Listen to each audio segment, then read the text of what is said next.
Здравствуйте! Сегодня разделяем один меш на две отдельные части в Blender 4.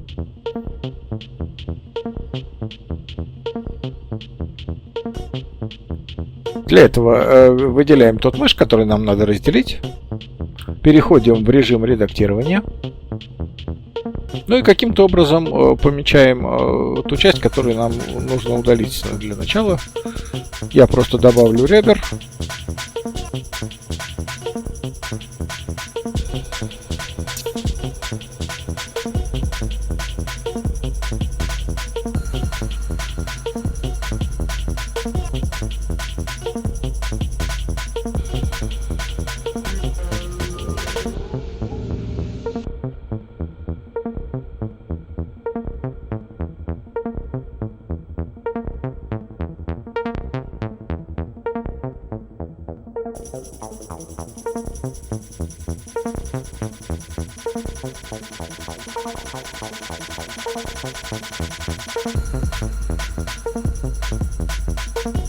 Для того, чтобы отметить то, что надо будет вообще удалить, наверное, все-таки грани будет проще выбрать.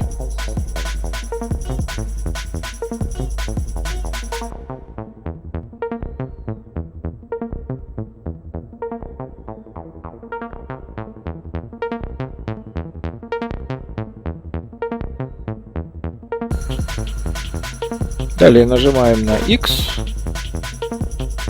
В выпадающем меню Delete выбираем Faces. Удаляем грани. Ну и дальше объект готов к разделению.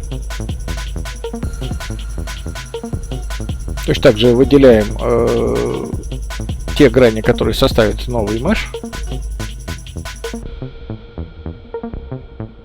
Ну или любым другим удобным способом. Нажимаем P. И в меню Separate выбираем Selections. Собственно, после нажатия это уже два отдельных объекта. Чтобы это проверить, перейдем в режим объектов. Выбираем наш объект. Кстати, здесь неплохо сделать правый клик Set Origin, Origin to Geometry. Ну и проверяем, да, двигаются отдельно. Все. Получилось это два отдельных объекта. Ура!